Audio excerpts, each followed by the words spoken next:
Hello, good evening, and welcome to another Webster report on this, the 27th of April, 2025. Good evening, and welcome to another Webster report. I can hear it playing somewhere. Just 1 second. 2025. That's better.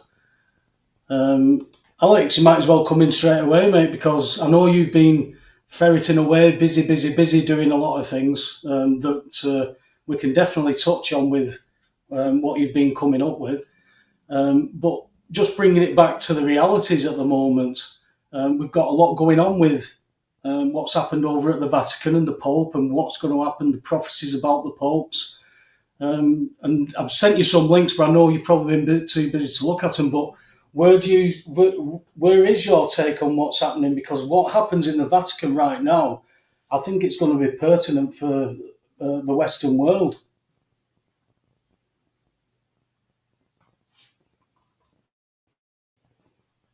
I think it will have significance, but I mean, one of the things I've been looking at is this relationship that we've always got to the culture. The culture will do what it will do. There is very little that as individuals we can directly influence with.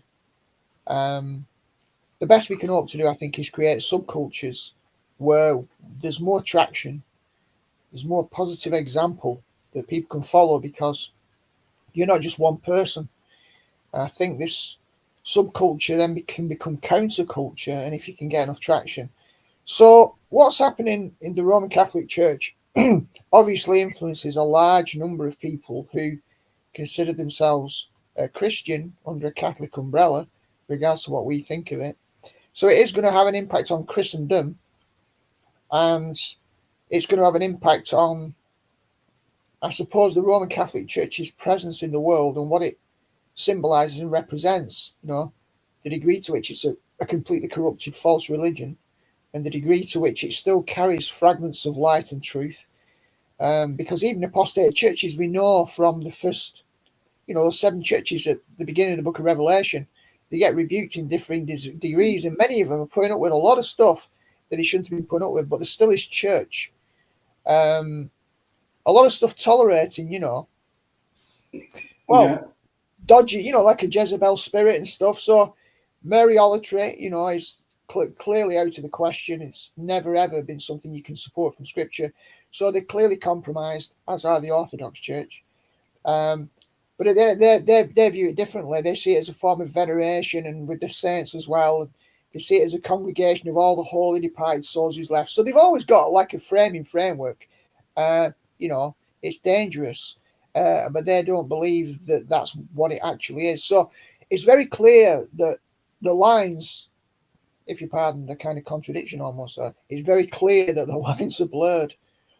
Yeah. We can get lost in the blurriness. I think it's going to have massive repercussions. But because, again, many people who are not explicitly religious respected this guy as a human being, whether they should or they shouldn't. He was an old man, 88 years old. He came from a certain background that we know as kind of Jesuit, which is unusual for a pope. Very much to it, yeah.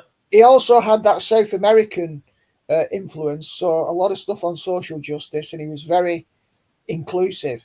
There are a lot of good things about the human being, but there are also a lot of corruption. So it was a very mixed bag for the church. And when you talk about the overall leader of that particular church, you've got the good and the bad. Question is, good is good, but bad can put you on so many different detouring paths. So it'll be a world shaker, and as we know, kind of a counterpart on a counterpart level. I think he's the same age as Klaus Schwab has gone, and that might be something that Taylor speaks to later on, because it would be highly resonant with this idea of behind the scenes. There's been this almost like Q force forcing these quasi-national institutions to desist from some of the things that they're doing. We could see it as a preparation for a new tyrant, or it could reflect something in the background. I think also interesting that Vance met the Pope the day before on Resurrection Sunday, when Resurrection Sunday aligned with Easter Sunday, bunnies and chocolate eggs. In a way, he's the Christian in the Trump administration who appeals to the right wing type evangelicals in America. And I kind of see it on some levels, I think, like a passing of the baton, right? That he dies the day after. It's almost like you can imagine a handshake, like, sympathetic magic where energy is transferred from one to another. And that maybe then it's like some movement from the Pope into Vance, which he takes back with him as some like strange rite of passage. And I don't like to use the word infection, but it's the best example I can think of. That now Vance is going to be some kind of viral agent or a relay runner back into the heart of the American administration, and that whole sort of papal Roman Catholic distortion may well now transmit into this whole American frame and what Trump's doing. So I definitely see it's a potential turning point, not just religiously, but politically, with this very significant meeting with Vance and the Pope the day before the Pope passes. And with Schwab going as well. These are two, in different domains, very significant, iconic figures who have just sort of left the scene. Yeah, it's going to be interesting I won't say who's going to replace them, but who's going to step in. I mean, if you're going off the Catholic prophecies of the popes, you've got Peter the Roman, and there is a I can't remember his name at the minute, but there is a Peter that's been in line to become pope before, and is he going to be the shoe-in on this one? Because they're trying to do their own prophecies. We're looking at prophecies from the Bible that is true. They're trying to fulfill their own prophecies. Well, is this going to be the final pope? Is this going to be where we find the son of perdition coming in? Because this is going to be the false prophet, whoever it is that's coming along. And when you see that Jesuit connection and how deep it is, and where that goes through the Rosicrucians, and we're going back to the Kabbalah, we're going back through Freemasonry, all created through this same stuff. We've got all that Freemason symbology. We've got, Crusades and Christianity, where they're saying they taught Christianity and preached Christianity with the sword, when that was just Roman Catholicism. We've got to start differentiating this. This is what I was talking about, where people have got to grow up, Alex. We were talking about traditional rubbish, sitting in a box next to a bloke confessing who tells you to go away and do 5 Hail Marys and you're sorted. And then you're just going to go back to what you did the previous week and do it again through the week and go back and confess again, because that gives you that false sense of security that you're okay. Because, the representative of the vicar of Christ, the Pope, is telling you that it's okay. And this is not scriptural. So the fact that the Catholics are saying that they follow what the scriptures say, and then you read the scriptures yourself and you see how much it contradicts what the Catholics say.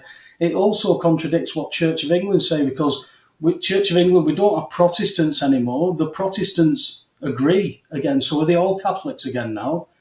It's like there's a coming together of this stuff, and it's like a soft churchianity. There's no scripture basis to any of these religions, is what I can see. And then the other, you've got the rabbinic Jews who say they are all Old Testament. Well, the law tells them that they're condemned, but the law doesn't give them any resolution. There's no remedy there, and except for Isaiah 53, that they don't bother teaching in Israel because it points to Jesus.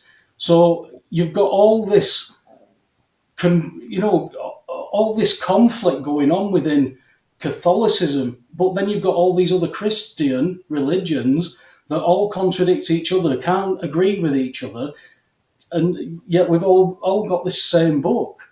So it's about each individual. When will they get to that point, Alex, where they'll open the Bible themselves? Because, I had to be on my knees, mate.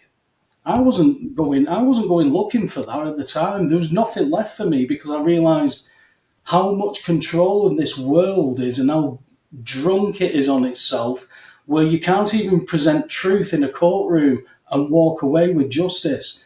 It's not about that. How prisoners can't be rehabilitated because they'll lose a customer and they won't come back. So the police won't have customers either. So when it's all based on commerce, this UA that's supplied by this Vatican beast system, we can see all the mechanisms. We were talking, I think, last week, Alex, about how the serpent then becomes the dragon, becomes the beast. Yeah, Or the beast is given the power of the dragon because the yeah. serpent is no longer being subtle and sly. It's a what? It's that type of thing that we're coming into now. And we I think see lawlessness everywhere. I This think it's broad daylight stabbings are happening every day. One in Rill today. It's just rife. yeah. Well, I think one of the difficulties we're always facing is if we try and look at external circumstances and then correlate them to, say, biblical prophecy. There's a sense in which we can do that, but it puts a locus of our attention on the external world. It's a bit like Christians giving too much attention to Satan when he's just a fallen angel and giving him more credit than he should be given. Elevating him, actually, it's us a lot of the time that give him the elevation from just a fallen angel to some like demigod or equal and opposite God to Almighty God. We do that.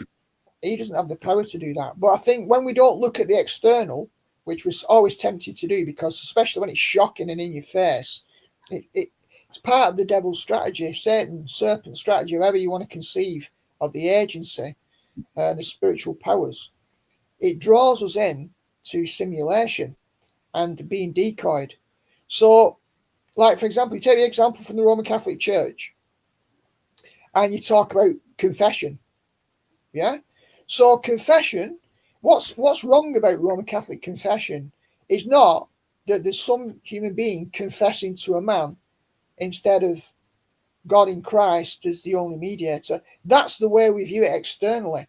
The problem is it's a simulation. It's a decoy.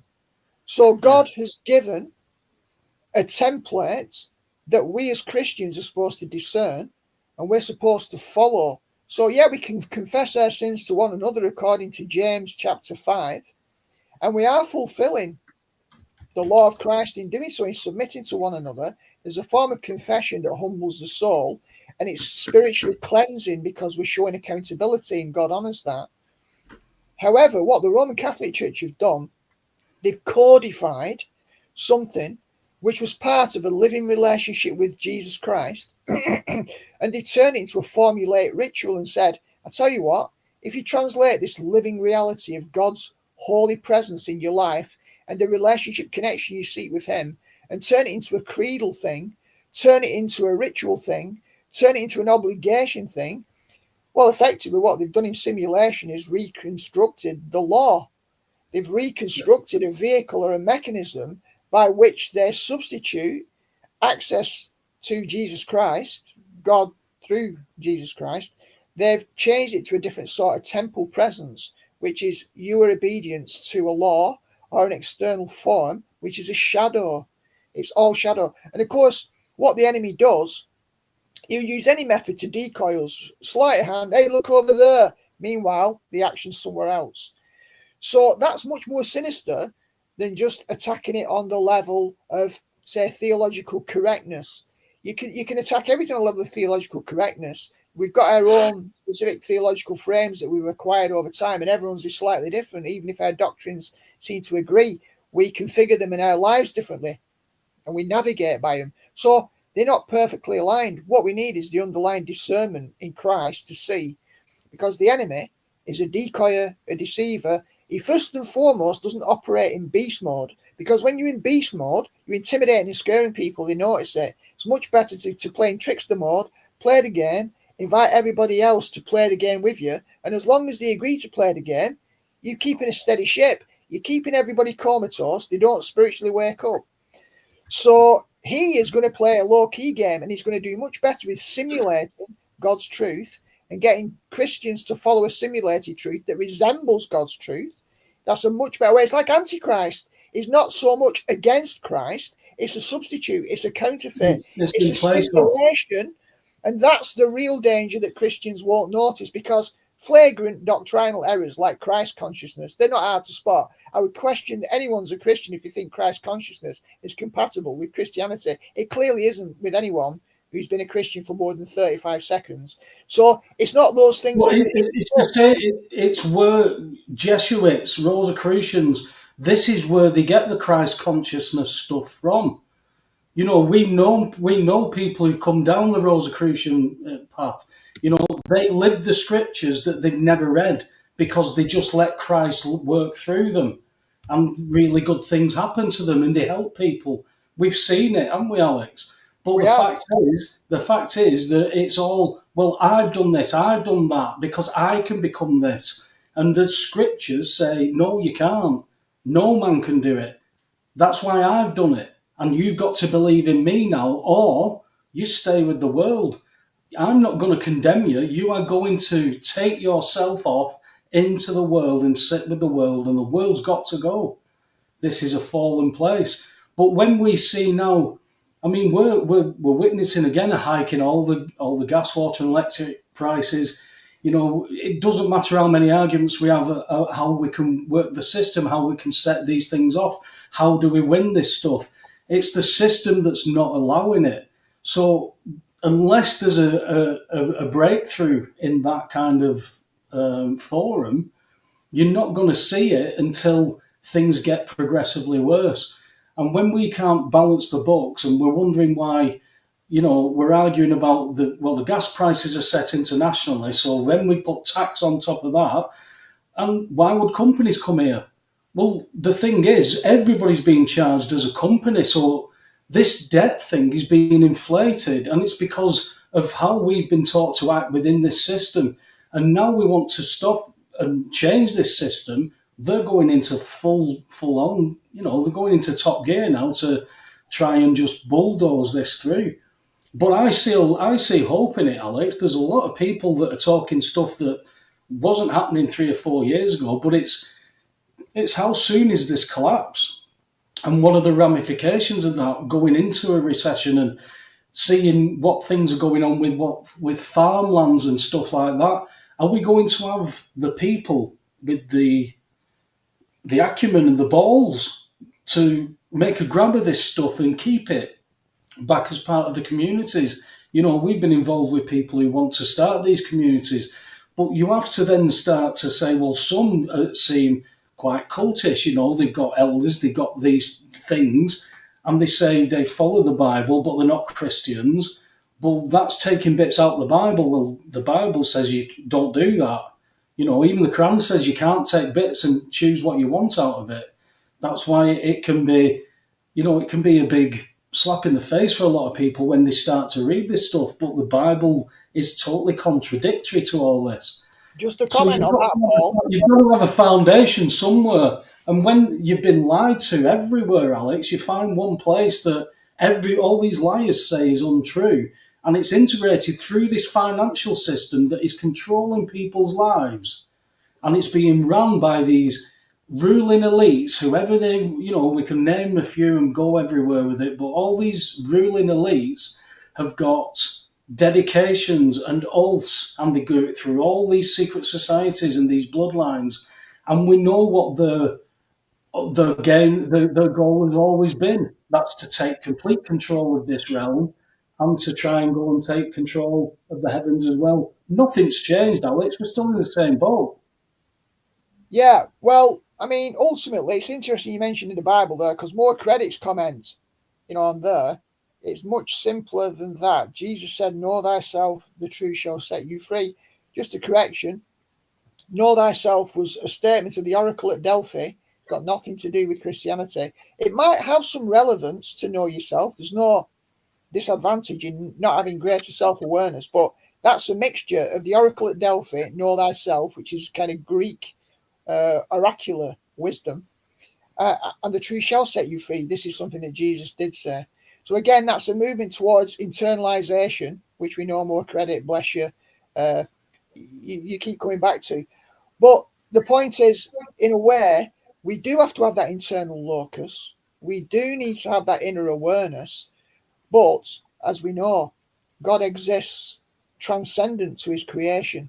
So all of creation is contingent upon God saying, let there be light. You know, in the beginning, God created the heaven and the earth. The earth was formless and void. God said, let there be light, and there was light. Jesus is the Logos. There's an actually existing creation, and God exists outside of it, creation, outside of space, and outside of time. Therefore, there is an objective reality grounded in God, not just subjectivism, not just know thyself. The problem with that is it always leads to the same sort of new agey Christ consciousness type of interiority that you get also in mysticism, that runs the risk of losing its objective anchor in reality. So you've got to get a balance, because if you go too much to the objective, you're into the problem of looking at what the world's doing, looking at all these systems and what they're doing. Ultimately, if you have faith in Jesus Christ, you need to have one eye on that, but that doesn't dictate the game. What the powers of the world and empires do, reflecting the structure and hierarchy of the evil powers, is secondary to the sovereignty of God in Jesus Christ. So we just need to remember that for all the things going on in the world, it ultimately isn't what those powers are doing. They'll do what they'll do, and the commander-in-chief above all of that is going to ensure that the end game pans out exactly as he said it would. I think what it comes down to is, the kingdom of God is within, but it's what that spirit is that is dominating in the Holy. We could say that the Holy Spirit is within all of us because the law is written within our hearts.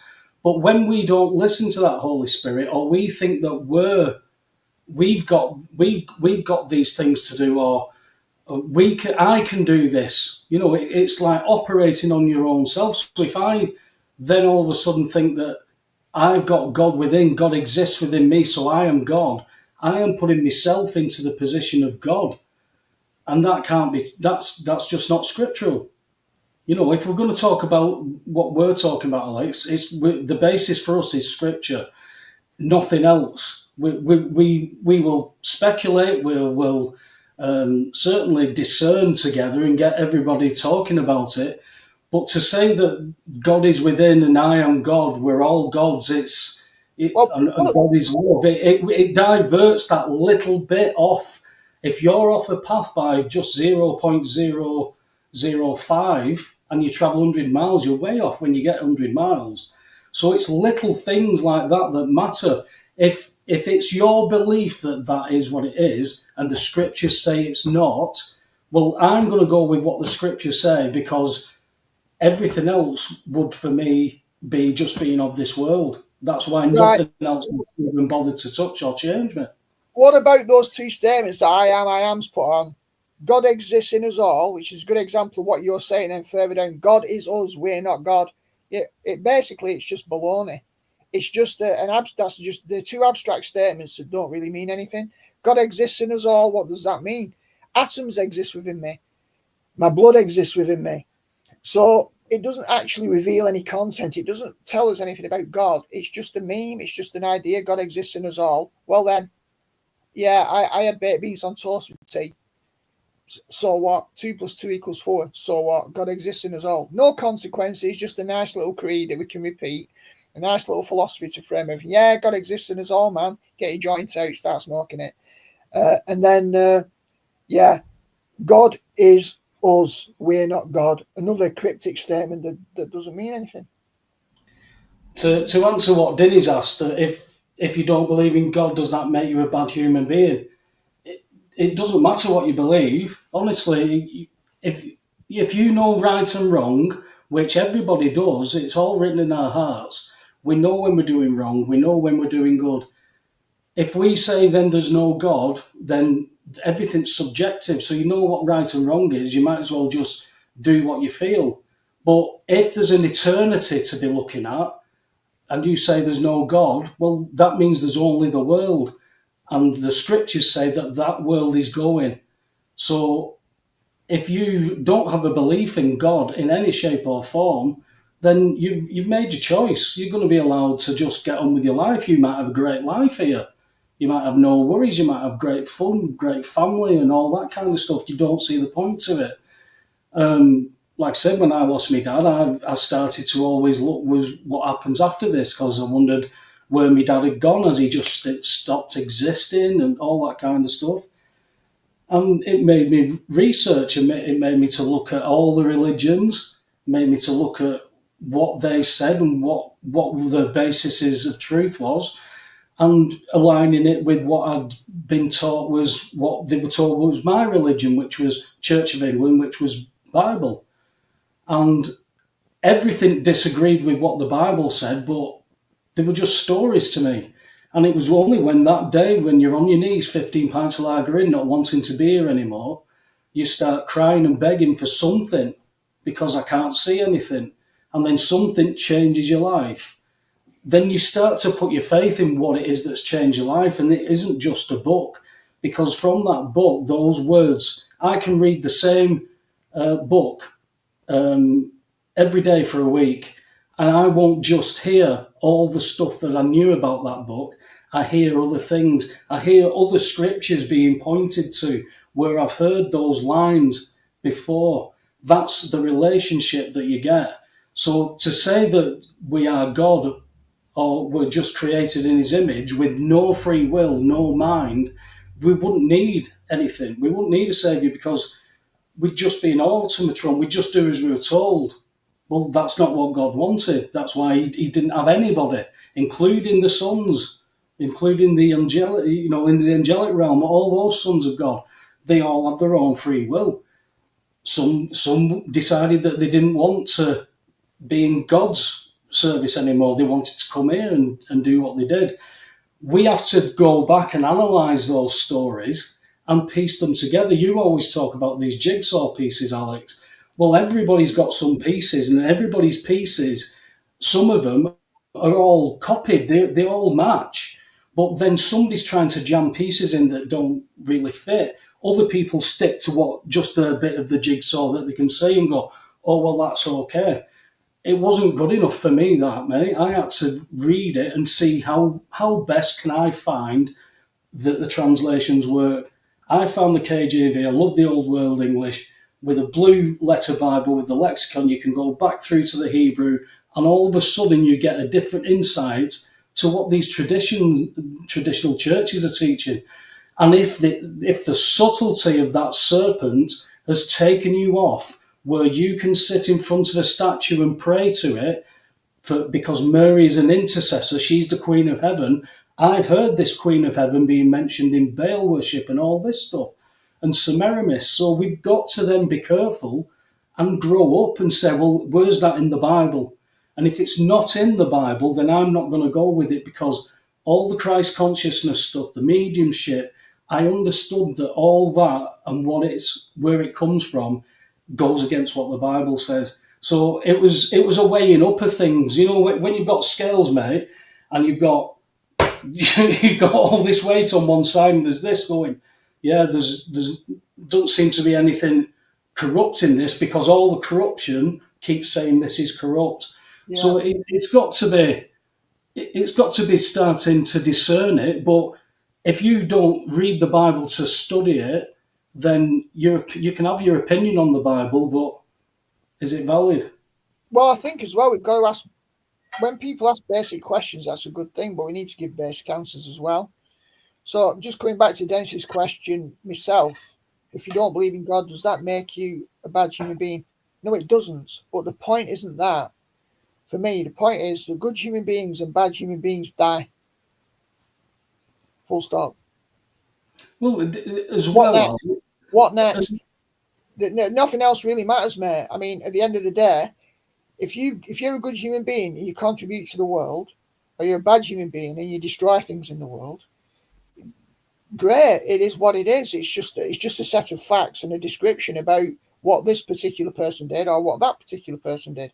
But from the point of view of the person asking the question, usually these questions aren't about, is this morally right or wrong? Is this equation right? You're like when you go to school, primary school, and you first learn equations and you're going through these little cards and answering them and getting them right. And the teacher smiles at you, you say you got a 10 out of 10. You go to bed, you get up the next day, and you spill your milk. You put too much milk in your cornflakes, it gets soggy, and you go, I don't like it now. You don't eat it. You've forgotten about the equations from the other day, because life's an ongoing, continuous process in which we're either having experiences of distress, experiences of happiness, or something somewhere in between. So things are always happening. Opinions are always there to be had. You can do good or bad things, but it doesn't really answer more fundamental questions. And what's the point of messing about in the beginner's pool when you want to swim in the deep end and get to the heart of the matter? It's like, well, it doesn't matter whether you're good or bad. You're going to die. What then? I think we find it a struggle as well, Al, because we're born into a world where we've got all this stuff going on, all this information, but God is basically hidden from us in plain sight. We've got the amount of things that you can see around you that is all dark related. Demonic forces throughout the music industry, Hollywood, all this evil that is blatantly done as this is good. It's good here. You talk to some people, rock stars who, when they die, when they get to hell, the best party will be down there, and all this kind of stuff. And it's being normalised that, and God is being ridiculed and taken out of the equation. It's now getting to the point where they're trying to pass legislation preaching the gospel to somebody in the street is a 2 years prison sentence. But you could preach any other religion. So there's something that is changing. There's a pivot here. We can see what's happening with the Vatican. We've got this, all this symbology, upside down crosses. We've got step pyramids. We've got fish hats. We've got all this symbology that people just go, oh, it's just pomp. It's this. It's ritual, and only men do these rituals. God's never asked for rituals like this, apart from to take them out of the stuff that they knew, the pagan rituals, and give them a ritual, but a meaning behind it, because the people's hearts could not understand just being spoken to plainly, because it was normal to do what they did. But God had to show himself up and do miracles and show things and give a promise. And those people, it wasn't good enough. They all murmured. They ended up leaving, some of them. They ended up dying, some of them. But there was always going to be that remnant of his own people. This is again where, when we get into the scriptures, the remnant is not the new people who are born again. It's the remnant of the original bloodlines. But that bloodline must believe in Christ. Those are that's the remnant of that will be saved, because, as we well know, we keep hearing it in the group that persons are not respected by God, meaning the ethnic of those people. They can't just say, well, I'm blood related to Abraham, I'm saved. That's not the case. So it's about, if you really are interested, and like I said, I had to be on my knees, not wanting to be here, mate. But then you look for that, what comes after this.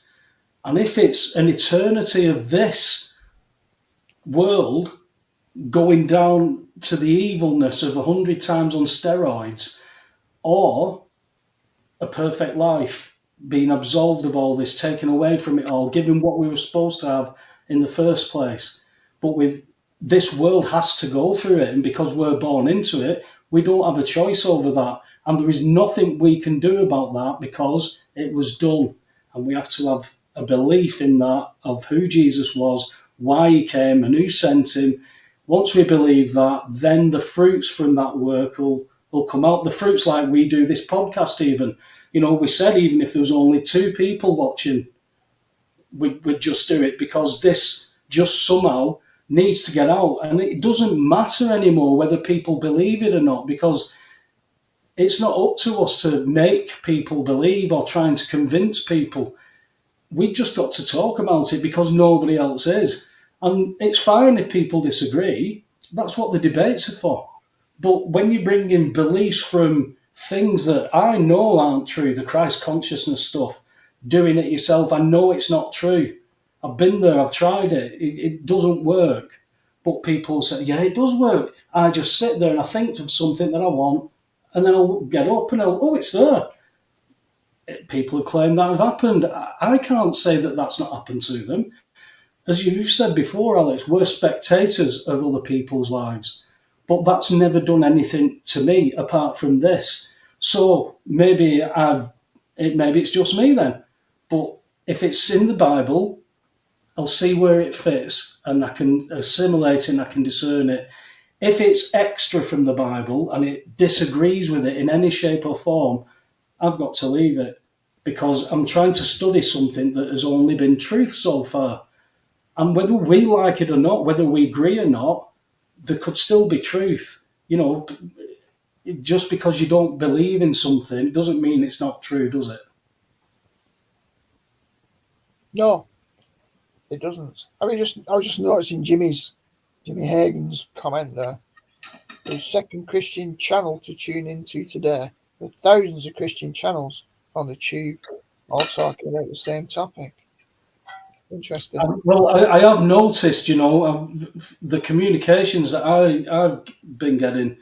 There's a lot of people, I wouldn't say necessarily turning to Christianity, but they are turning to something that they know is missing from this world in their lives.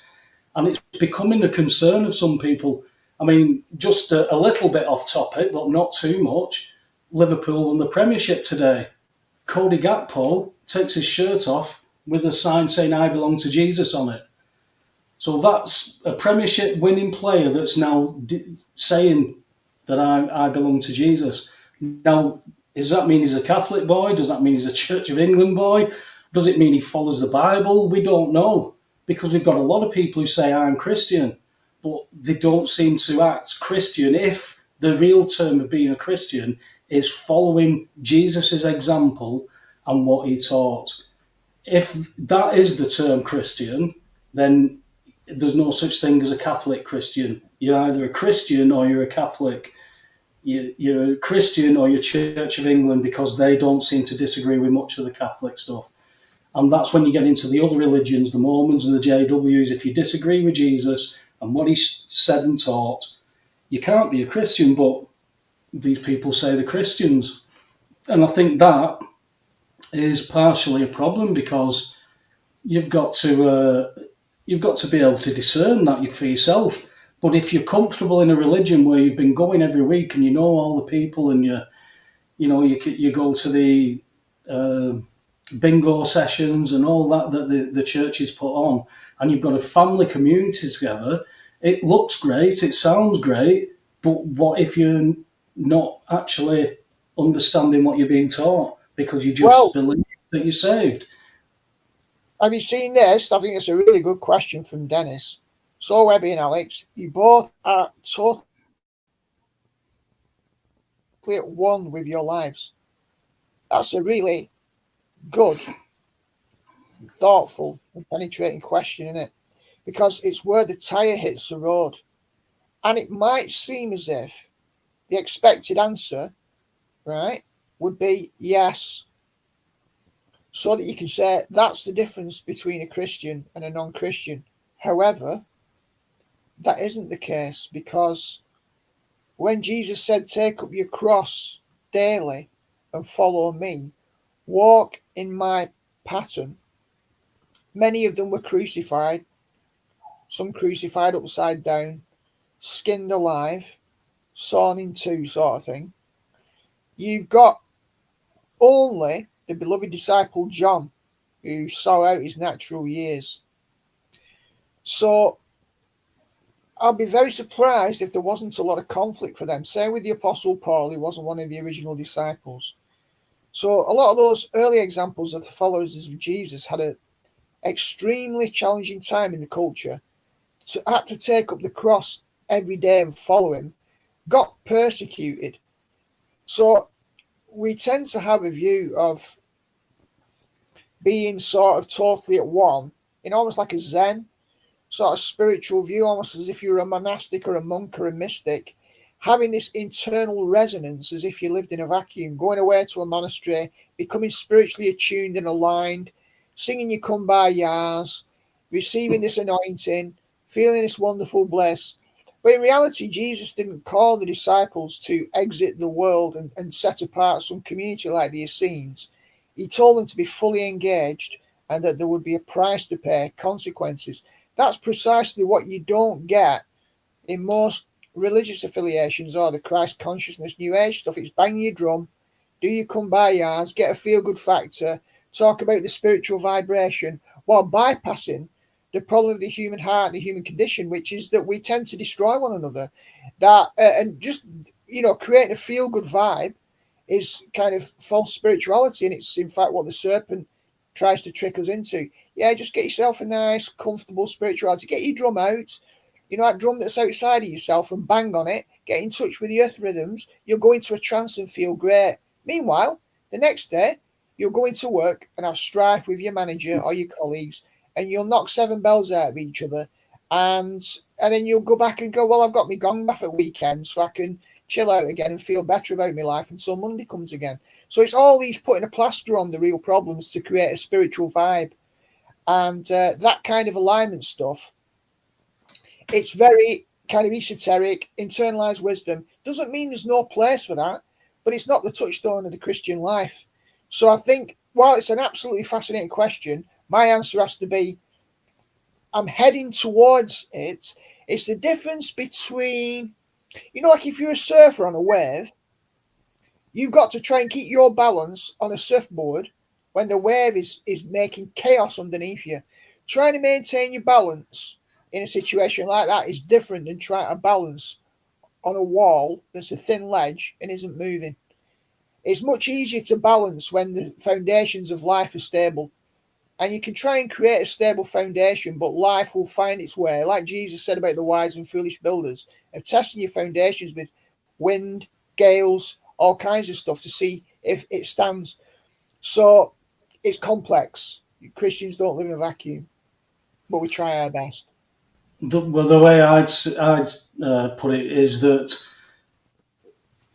to have your life be at one with it, it's an understanding. Jesus showed me that this is the only way out of the world because there is no answer to it in the world. There is no answer to it. I've looked. This was a different setup, but what it did was it convicted me of everything that I knew would be against where I wanted to go. So certain things that I loved doing and enjoyed doing, I couldn't do because even though I could do it and there was no real ramifications here, it would mean that I couldn't go that way.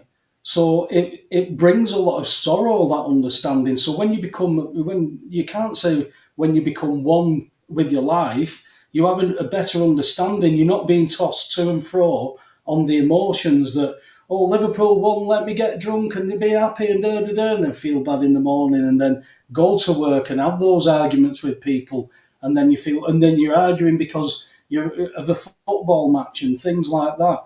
That is your emotions that are controlling you.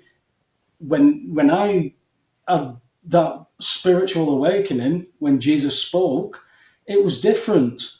It was as if everything went quiet and calm. There was no tossing to and fro, but it was clear analytical association with what I was doing and where I wanted to go compared to where I was being taken.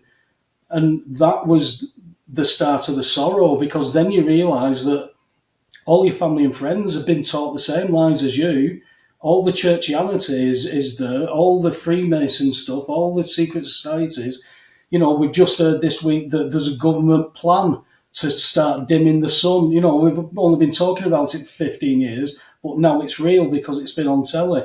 So we're all the same product of this lying world. So it doesn't bring you, at one with life, so you floaty light. You don't become perfect. That's the road, what you were talking about, Alex. This is the path to become perfect. You can't do anything about it. Just believe in me. Follow my example. If you trip up and fall down, get up, pick up your cross again and keep going. Don't fall back into the world looking for that comfort. Because if you do... What you said there about Liverpool fans, contrast it with Man United fans, right, who for 12 years now have not seen a title. And this is a good example, because those Liverpool fans next season, if they don't win the title, it's only the years before his memory, but it's no longer meeting their specific needs to feel good about themselves now. So they'll get a temporary fix, or when you win a cup or whatever it is. But in the case of United fans, for 12 years, disappointment, which just goes to show that all experiences that we have this side of the line are ephemeral. They come and they go. If you place your weight, your expectations, your sense of joy and fulfillment upon something that happened in a moment of time that passes into non-existence just as quickly as it arose, then that is death, that is decay, that is entropy. You are holding on to something which can't sustain you for more than the most fleeting moments.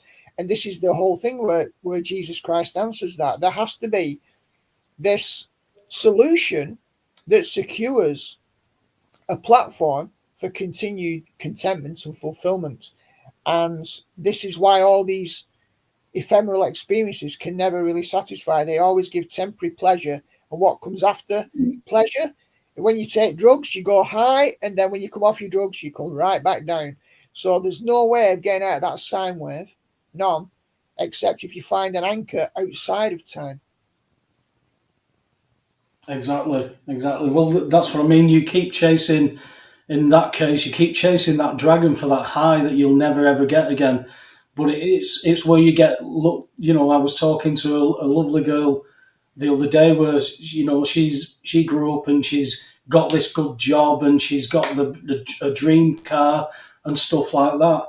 But it was all about this world. She was an atheist. She doesn't believe in God. But it was all about this world. And all I can see is lies upon lies upon lies about this world and where this world wants to take us. And all these puppet shows of, oh, no, it isn't. Oh, yes, it is. And we can't discern any of it because we're building our lives all on this quicksand. While we're doing that, all the foundations, you mentioned it earlier about your foundations are going to be tested. Well, I don't want to keep falling down, Alex. It's all right understanding what's going on in this world, and then you can intervene in it. Going into these courts, telling people that you're doing this wrong, getting enough people to go and do that. We need to expose the injustice that's going on there. Even the widow who couldn't get any justice from the judge kept going until the judge gave her justice. Well, there's good people still in this court system, Alex. It's just they're not getting to know what the truth is because people don't go in with the right attitude and the right articulation and having the paperwork right. But that's changing. People are doing that. They're not standing there saying, I have no contract. It's not happening like that. They're coming at it from different angles. We know there's remedy there. All the different angles will eventually point to that. It's like going into a dark room with a candle. If you start showing people what these are happening, bring somebody else in with another candle, somebody with a torch. We all get torches. There's only so many people before the room's lit. We could even find the light switch and leave it permanently on. This is how it's got to build upon that. But when you see that all this that's happening on those levels are coming from a layer upon layer upon layer of a control mechanism, and there's ruling elites that are using these control mechanisms to break countries, to break economies, to make people give over things, to steal off people, to put people into bloody concentration camps. There's nothing new. It's just a different, you mentioned a sine wave, it's a different frequency that we're now in. But it's still the same tune, Alex. It's just we've got to now start counteracting that with a tune that's got a bass. And the bass isn't based in this world. You can't fix something that caused it with the same thing. You've got to come at it from a different place. And that's when you said, if you get this right spiritually, you see this change down here. But you've still got that old man that claws at you, Alex, and says, hey, do you remember when you used to love doing this? And it doesn't make you perfect. You don't. You suddenly just realise your flaws and what you need to do. And some of it's really harsh because when you change things about yourself, it changes the vibration frequencies of people who are in your life. And that can cause like almost mourning because they're losing somebody who they knew, but you're not quite the same anymore. I mean, look at yourself, Alex. When you were actually born again, the church that you attended like you better when you weren't born again. That's how silly that this stuff gets. I'm told that I've got a strange take on the Bible. My answer is because I read it. It's time to get off that milk. You need to start eating the meat of it now. Yeah. Well, have we got a certain American correspondent in your room? We have. I think our certain American correspondent isn't asleep. Are you good to go, sir? He's got stuff to share. Oh, there we go. Fix that. There we go. Okay. Okay, right, so how are you doing, lad? Yeah, doing all right. How's everyone else doing? Oh, yeah, can't complain. All right, sounds good. Say again? I said we just keep swimming. Swimming with the fishes. Let's hope not. So what have you got for us, mate? You said you've got some slides about the Pope and some information about the Pope. Yeah. Got a few articles I actually want to read. So it will take me a bit to get through them all. But if there's any repeated information, I'll try to skim over. Okay, mate. So we're going to do this. And that should work. Hopefully it won't do any of this crap where it's like, hey, I'm going to show the same screen a million times. You know how StreamYard is?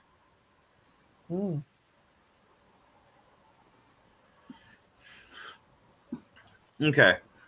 So do you see it? Yeah. Yeah. Okay. So we're going to go ahead and before we talk about the death of the Pope himself, we're going to go ahead and do a little bit of a history lesson on the guy and to talk about how the villain he was. So I'm going to start with this. The Vatican coup of 2013 was a deep state operation which installed an Argentinian communist homosexual as what Time magazine gleefully dubbed the New World Pope. From day one, the Jewish atheist media's peculiar obsession with the man previously known as Cardinal George Mario Borgelli. I'm probably pronouncing it terribly wrong. My apologies. Borglio, you said? Yeah, Borglio. Bergoglio, yes, Bergoglio. Okay, was a clear tell, as they say in poker parliaments, that this man was a villain. A bit of basic sleuthing into his background soon revealed his connection to and affinity for a number of Argentinian communists from that nation's internal bitter military versus Marxist struggles of the 1970s and 1980s. In response to allegations of Marxism from radio legend Rush Limbaugh, the Antichrist Poop Frankie once declared, quote, Marxist ideology is wrong, but in my life, I have known many Marxists who are good people, so I don't feel offended, end quote. Praised and honored by the likes of Bathhouse Barry, that's Obama, Big Mike, that's Michael Obongo, Nancy Pelosi, Al Gore, Bill Clinton, et al. The puffed up poofter Pope wasted no time in watering down and Marxifying Catholic doctrine for 1.3 billion faithful. He softened the church's stance on abortion, homosexuality, and transgenderism. He preached an open borders policy. He went full retard on the global warming / climate change hoax, essentially declaring non-existent man-made efforts due to CO2 as sinful. And he dumped on Trump, albeit not by name. But it gets worse. Traditional conservatives within the church hierarchy were systematically purged while apparent homosexuals / pedosexuals and Marxist adherents of quote-unquote liberation theology were protected and even placed in higher positions. Finally, in 2019, Frankie really showed his true colors by addressing via video feed the annual World Governments Summit held in Dubai. The quote-unquote New World Pope, indeed. Liberation theology refers to a Marxist front movement developed for Latin American Catholics. This diluted Christianity downplays moral instruction and emphasizes liberation from social, political, and economic oppression instead. Just let me just interject. Look at that, Alex. Even in all that communist Marxism, they use the term Christianity. Yeah. Go on. Sorry, mate. Carry on. Okay, this is just showing a few, just a handful out of countless at times that Time Magazine has had Mr. Poop Frankie on the cover. And as anyone who knows Time Magazine should know, if you're being put on Time Magazine and you're being talked about in a good light, that usually means you're a villain. And the same thing goes for Pulitzer Prize winners, Nobel Prize winners. Hitler was Time Man of the Year in 1938, wasn't it? Yes, but that was a different case. That was more of a slander piece than anything else. But anyway, moving on. I mean, I'll give you several other examples. You have Roosevelt, you have Bernard Baruch, you have Stalin, etc., etc. This just, and there's it, and here's his trainer, the Bolivian Marxist Evo Morales, presents his Latin American Marxist with a communist hammer and sickle crucifix. Latin American liberation theology falsely teaches that Jesus was essentially a commie.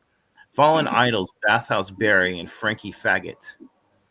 So, just take a look at this. Given the communist hammer and sickle crucifix by his by one of his closest allies and friends from Bolivia. So yeah, and then of course you have Mr. Bathhouse Barry with his friend right there. So you can tell a man's character usually by the people propping him up, as I'm sure you know. Yep. So there's that, and I'm not going to read the whole thing because that'll take too long. Basically, the rest of this just goes on to talk about how recently, before he quote unquote died, he was speaking out against homosexuality. Basically, he was giving some very interesting comments. I'm sure you probably heard about that. This was several months ago, but you could see the underlying the underlying hinting that this guy was under control. Now we go on to the next article. This was, and by the way, I'm not talking about the Pope's death announcement just yet, but I will say that I called his that you recall on even on this show I called that he was dead several times going back months. So I will say that. But anyway, this was when he was first announced to be sick. Like Ruth Bader Ginsburg, Queen Elizabeth, and Queen's consort for Prince Philip, George H.W. Bush, Dianne Feinstein, Sir Jacob Day Rothschild, Sir Evelyn Day Rothschild, Jimmy Carter, and other elderly deep staters, the editorial board of the Anti-New York Times is of the opinion that such characters were quote-unquote dealt with, but Carter may have died naturally, and they kept on ice until they could be killed off by quote-unquote old age. Due to their advancing ages, it was probably deemed to be bad optics to publicly perp walk and kill them in their late 80s and 90s. British loyalists and devout Catholics would never be able to process it. And that's very true. We remain optimistic that White Hat Productions will not script such off-camera deaths by natural causes for the likes of Hillary, Obama, Biden, Macron, Trudeau, et al. No, sir, we want executions, replays, preferably televised. We'll grant you Pope Francis and Queen Lizzie, but the death of these other less defied political monsters by natural causes would only represent an 80% justice in our book, as well as a squandered opportunity to teach normies a long overdue lesson. The Vatican coup of 2013 was a deep state operation which installed an Argentinian communist homosexual as what Time magazine gleefully dubbed the New World Pope. From day one, the atheist media's peculiar obsession with the man previously known as, and we've pretty much gone over that. Yeah, we've gone over that. So, traditional conservatives within the church hierarchy were systematically purged, while apparent homosexuals / pedosexuals, that's the real term for what people use as the term pedophiles. The name should be changed to pedosexuals, because pedophiles really means that they love of children, which we all love children, but pedosexuals is the disgusting kind. And anyway, back to this. And adherents of crypto-Marxist liberation theology were protected and even placed in higher positions. Finally, in 2019, Frankie really showed his true colors by addressing via video. Yeah, went over this. Ding dong, the poop is dead. And this is before the official announcement. May the Vatican, with a Q, and traditional Catholicism soon experience a true moral revival. Cardinal, with a Q, Carlo Maria Vigano, get ready, sir, The White Hats may be calling you to serve as the next victor of Christ. And that's most likely who's going to be the next pope, though obviously we can't say for certain. Here's a quote by Vigano. This was on Twitter. There are those who believe that the pope is already deceased. This was a few months ago, and that this fact is being kept hidden from the public. There are those who have every interest in bearing their own crimes, along with those of Bergoglio. While in the United States, there was a head-on clash of the U.S. Bishops' Conference against the Trump administration. After the scandal regarding the funds of the Agency for International Development, USAID, has brought to light the complicity of the Catholic Church in the lucrative business of immigration, it is necessary to prevent the progressive hierarchy from ensuring that one of their own is Bergoglio's successor, that is, another usurper on the throne of Peter, who will be the heir and continuator of the previous one. Before hammering the final nail into Bergoglio's coffin, it is therefore essential and urgent that light be shed on the usurpation he perpetrated, and on the occupation of the Catholic Church by a corrupt and treacherous hierarchy whose sole aim is to destroy her from within. End quotes, Archbishop Vigano. And that tells you a lot right there. He pretty much described what the current state of the Catholic Church is. So there's that one. And now we'll get to the last one. New York Times. Francis, the first Latin American pope, dies at 88. After decades of conservative leadership, Francis decides to reset the course of the Roman Catholic Church, emphasizing inclusion, and care for the marginalized over doctrinal purity. Next, the scriptwriters at White Hat Productions waited until just after Easter Sunday to write the long-dead Pope Frankie, the Argentinian communist, out of the movie. His death from a quote-unquote stroke was announced the morning after he had just hosted a visit by U.S. Vice President J.D. Vance, who, by the way, is both an ex-Marine, a quote-unquote ex-Marine. It's quote because when you're a Marine, you're never an ex-Marine. It's like a CIA agent. You're there for life, even if not officially. And a film producer, Central Casting. Vance was wearing that same gold-colored tie which Trump himself has repeatedly used as a calm. Perhaps it's related to the Vatican's gold? And yes, this is referring to how a lot of the gold is actually in the Vatican Bank. That's where a lot of it was kept after they were sticking out of Fort Knox. So if you're wondering where most of the gold is, that would be it. Over the course of the past several years, we have repeatedly seen how many individuals mentioned by Q seem to have either end up badly or come under submission. Pope Frankie is no exception. The welcome demise of the New World Pope of climate change, open borders, homosexuality, anti-Trumpism, and anti-Putinism fits this delightful pattern. But there is one aspect to this event that mildly concerns the editorial board of the New York Times. And see here, this is the meeting. This was on Sunday. J.D. Vance is a military operative with an IMDb Internet Movie Database profile as a writer and producer. Less than 24 hours after his gold tie visit with the military operative playing the already dead Pope Frankie, His Holiness, quote unquote, died. And here's a good quote from Bella Dodd, from a former communist who turned Christian in the 1950s. In the 1930s, we put 1,100 men into the priesthood in order to destroy the church from within. This was back way almost 100 years ago.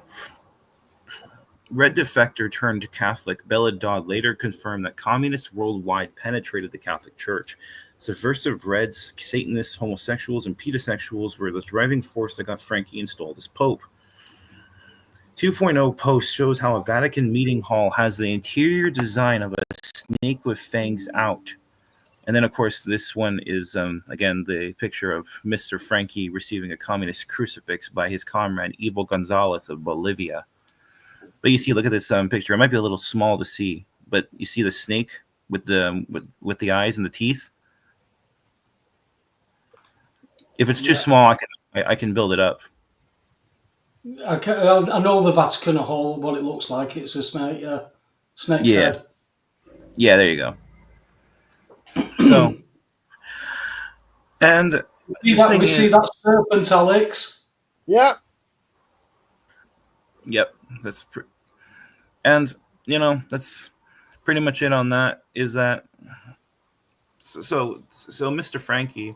Here, let me go ahead and stop sharing here. So this was pretty much just going over how Mr. Frankie's death was already called several months in advance, and going over a little bit of his history and the fact that his installation as Pope was pretty much the ultimate culmination of the cabal's overthrow of the Catholic Church and infiltration of it, which goes back, as I said, for several decades, at least 100 years, about 100 years almost. And with his death announcement, it fits perfectly with, as you were talking about before, Alex. The calm type of thing with JD Vance, and how he was basically there to say, bye bye, your script, you're out of the script now. And yeah, you can tell again by the gold colored tie he has on, which Trump himself uses. Another calm, basically hinting at the golden age, just like he had all that gold in the room. Oh, let me read this. Yes, no problem. I try to bring as much information as possible. Yes. But yeah, so he wasn't even really Pope, because if you take a look at the previous Pope, I forget his name, the one that was before Francis, he suddenly quote unquote resigned, just like how Neville Chamberlain quote unquote resigned in 1940 as Prime Minister of Britain, and so many other cases. It's like when you're a Pope, for the most part, you're pretty much there for life. I mean, there have been several other times where the Pope has suddenly either died of poison or was straight up assassinated.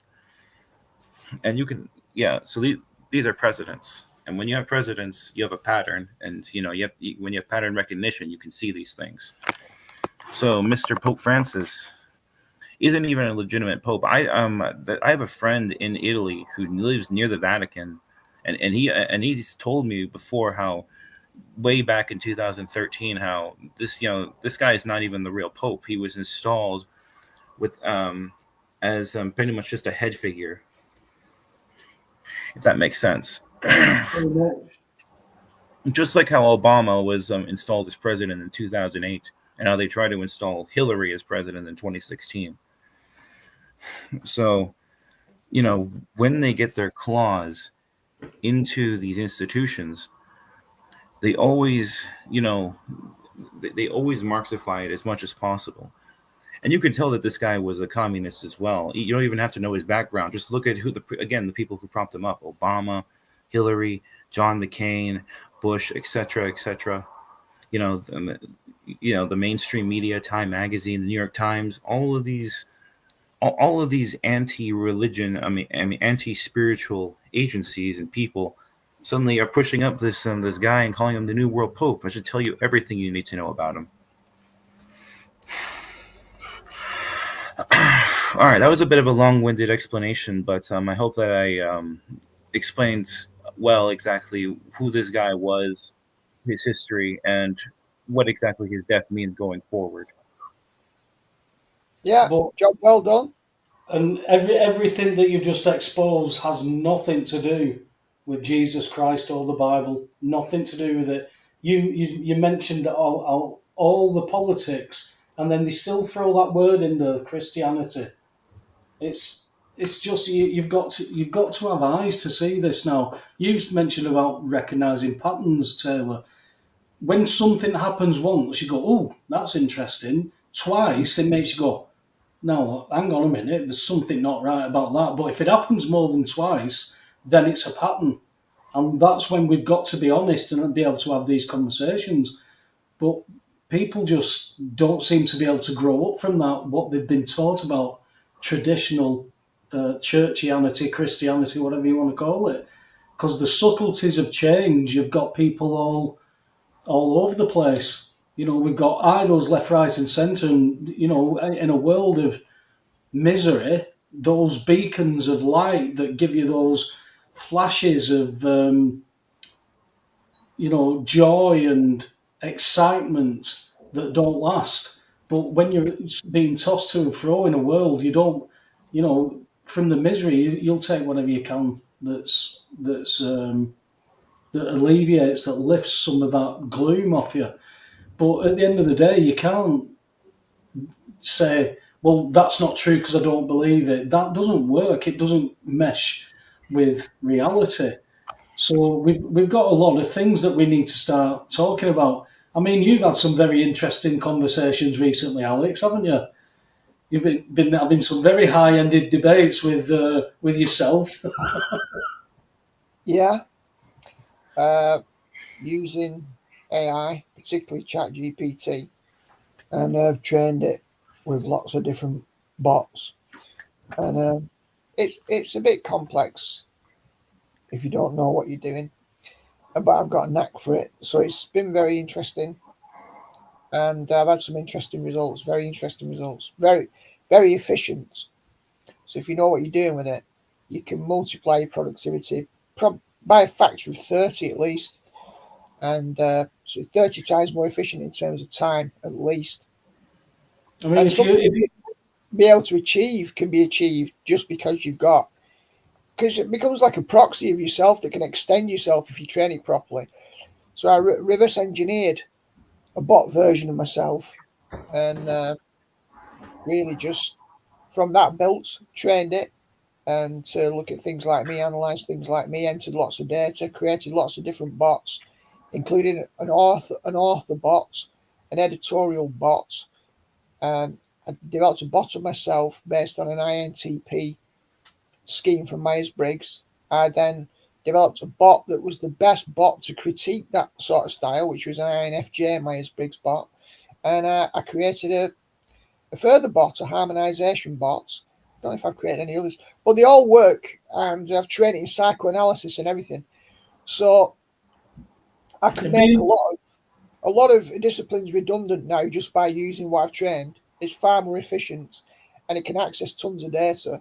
And I've also got business ideas that I may or may not implement that by reverse engineering people. They've got a fantastic partner that can solve high level problems. But yeah, it's interesting. Just on a personal note, just having a conversation with it, honing it. But I've already used it for some significant projects, and it does work. it would be interesting what it would piece together with that information that Taylor has just put out there, and then bringing in the theological side of it as well. Because as we've done already, we've seen how that serpent and that trickster operates through this system, and it's exposing itself. It doesn't even care that people can see it now. Yeah, But that's why it's so perturbing that people can't see how blatant it is, even when it's pointed out. I mean, just look at now we're seeing on BBC and in the Metro News and newspapers that the government have a plan to dim the sun. They've had this plan for a long time. They've been doing it for ages, but it was always a conspiracy nutter theory. But now people can see they're just dimming the sun, and they have reasons as to why that would be a good idea, I suppose. But again, it's that subtlety, and the rest of us are being lost in all being tossed to and fro on those emotions. We just can't find any truth in the world, and the bits that don't hurt you hold on to. That's why people don't like change. I mean, me and you aren't the best at embracing change, are we, Alex? But it's the way of growth. If something doesn't die, something can't grow from it. well, yeah, if Jesus said, and it's true, that he's the way, the truth, and the life, I think if you connect that up with the idea of timelines, if you look at all these other things that are happening in the world, one of the reasons why the serpent doesn't care anymore, or in trickster mode or beast mode or whatever, is because all timelines that don't lead to Jesus as the way, the truth, and the life, the resurrected second Adam, through whom, only through him, will reality continue. So all of the timelines are dying anyway. When you get to the point of radical entropy, where everything's just decaying, it's total chaos and degeneracy, doesn't really matter. You can come out of the closet very clearly and say, I'm the serpent. Yeah, I'll just contradict myself.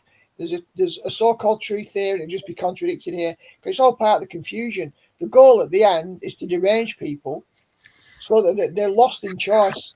Oh, I've got 5 million choices here about what the truth could be. And they're all shadows and decoys and deceptions. So a timeline is emerging, it's being unveiled, where Jesus Christ is not just a philosophical statement, I'm the way, the truth, and the life, so you can compare it with other religions, weigh it up and go, yeah, he is, I reckon he's right, I'm going to follow him. It's now manifesting, I think, in terms of true reality and false simulations of reality. And all those people following the false simulations are like lemmings heading to the edge of a cliff. And they'll continue to do so. But as Jesus becomes more unveiled, he will become the new reality. And everything that's not within his parameters will just, it'll shrink. And it is absurd. It's totally absurd. But there won't be any foundations. There won't be any anchor in anything other than the resurrected Jesus Christ. Simple as that. I suppose that's why they've got to point at whoever's coming along is going to be the Christ. Yeah. This is why we've got the movement of Christianity coming from, like I said, you put Kenneth Copeland in the White House and claim that you follow Jesus, there's something wrong. You just can't do these things. You can't say that you're a Christian and then celebrate Halloween. It's not what Christ taught. It's not what's in the Bible. But you understand what Halloween is, and we understand what Easter is, and we understand that coming up on May the 1st, we've got Beltane, which is a very high date on the calendar. We've got a lot of things that this world celebrates on the darker side of things. And then just because we plonk Jesus in the middle of it and say, well, I worship Jesus, it's dividing the house for me. I can't get away from that, Alex. Yeah. It's a clever or a crafty serpentine overlay with the claim that by placing Jesus as an overlay over the pagan traditions, he would effectively displace them. But what's happened is the inversion took place instead. And in the popular cultural memory, what's become prominent are the pagan practices, like we say, Easter eggs, giving of Christmas presents in a consumerist mode at Christmas.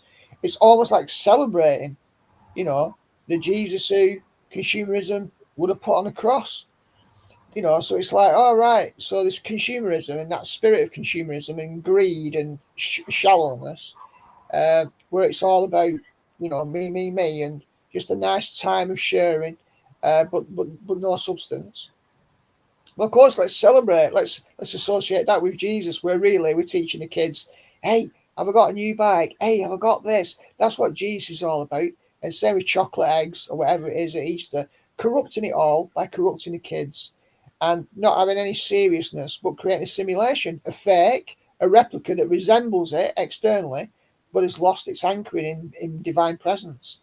The whole point about the Christian message is its relationship with God, not ideas about God, concepts of God, worship about God, philosophy about God. That's all a part of it, but that's not central. It's his presence, its connection with the Creator who created everything through Jesus Christ. Because the other religions, they've got all those elements, but the Jesus bit, they've got like the donut with a hole in the middle. And of course, the trickster, the deceiver, the beast is happy with that, because as long as you've not got the key ingredients, the key components, you're in a simulation. Yeah, well, it's interesting after what Taylor's just exposed about that Pope. It's interesting to see that the feed at the Vatican from the funeral were all of those ordinary people inside and outside, the hundreds of thousands of people who were actually mourning the passing of this man who they believe to be the victor of Christ. The connection between them and Christ. And Taylor's just pretty much laid it out that he has nothing to do with Christ whatsoever. So the people that think that they are following Christ by being Roman Catholic, they're on the wrong boat, Alex. Yeah. Yeah, well, you can't. Even if you're a mainstream Christian where the doctrines are not wrong, even if all the doctrines are right, you can't be a Christian just by following those doctrines and having the right confession and the right belief system. You Because can't be a Christian and a Freemason. You can't do it. You can do it, but you're not certainly not a Christian only by what you're calling yourself. Because Christianity doesn't have anything to do with Luciferianism. So you can't do both and say God knows my heart. It doesn't work. We're warned against this. So I have family and friends who are Freemasons. I wouldn't necessarily say the Christians, but this, as far as this world is, you wouldn't say the bad people do good things for charity and things like that. But the whole scenario, the whole vibration, the whole frequency, the whole ritual behind it, it's just not Christ. It's not. It's all of this world. And if you're going to stick with what is this world, what is filthy, let it be filthy still. It's down to us at the end of the day. But we are that lied to, we are that brainwashed. Without some help, without people causing debates, without having conversations, this world would be lost. It wasn't. William Tinsdale wasn't that long ago, and this country was on its arse. It was well on its way to Sodom and Gomorrah because the language of the Bible wasn't being spoken. It was being spoken in Latin, and we had to rely on men to decipher it. Well, you're relying on men to decipher it, you can get yourselves into all kinds of trouble if you go off the KJV Bible, but you read it through the lens of the Book of Mormon. It's just not the KJV Bible anymore. And we've seen that. I forget who was writing in the chat room that Bible's written all in code. It seems quite simple, to be fair, Alex. It really seems quite simple when you sit and study it and you read it and let the Bible speak to you without that lens of other people. We don't need. He's not a God of confusion, but you need eyes to see it. You need ears to hear it, and it's only when you study it and the Holy Spirit is working with you. Without the Holy Spirit, I read the Bible before I had the Holy Spirit working, and I never understood it like I do now, Alex. And you yourself, on the studying that you've done with when the Holy Spirit stepped in, it's given you those revelations that have joined those dots that make it different to what you would be taught in the church. You found it difficult to find a church. We found a fellowship that at least only goes off the Bible. If it's not in the Bible, they don't teach it.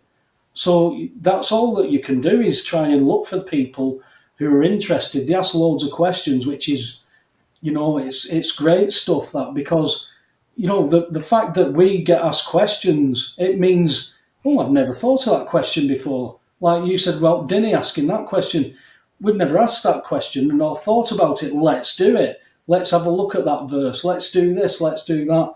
That's where we start to grow. But without the Holy Spirit and without God drawing us, we're not going to grow. We're going to be hearing those parables and not understanding them. But he speaks plainly through that Bible. If you go with that open heart and not this, I'm a little g God type attitude or anything like that, or what can I become? And you go as that little child, everything I've learned is wrong. Here I am trying to learn again. That's how you've got to approach it. For me, anyway, because that was the only way I could approach it. Because if I went with it, what I've been heard or what other people were being taught, then I wouldn't be agreeing with what was in the Bible. It's very easy to say, oh well, I know enough to be saved. Oh, I've been baptized, or I've been christened, so I'm saved. God knows my heart. It's a very dangerous thing if the scriptures are correct, and I've not been able to find any reason why they aren't correct. Yeah. Yeah. All right, so I like to move. I like to cover another bit of news, or rather, another couple bits of news that that have come out recently, and tie this back. And it's actually this next one that I want to talk about is will go into what you were talking about before about how the British news is talking about blocking out the sun and all that stuff. And Yeah. this will be another. Hold on. Let me get this in here. Okay, there we go. Hold on. Oh my god. There we go. All right. Pedo monster Tom Hanks is back in the news. Mr. Cultural icon and pedo pervert Tom Hanks, or ER Tom Hanks, quote unquote, as he's probably been replaced, has popped up a few times in the news recently. Let us hope that the purpose is to keep his persona alive in preparation for the great exposure which has been promised to us, but is not a reality until it actually happens. The replay, that is. These mentions offer us a good teachable moment to review what this beloved famous filth is really all about. Perhaps no celebrity other than serial rapist Bill Cosby has had built for him by the powers that be such a false persona of a really nice and universally liked man. In Cosby's case, he was America's dad, all on the basis of his acting role as Dr. Huxtable on The Cosby Show. Regarding Hanks, his moniker was the nicest guy in Hollywood.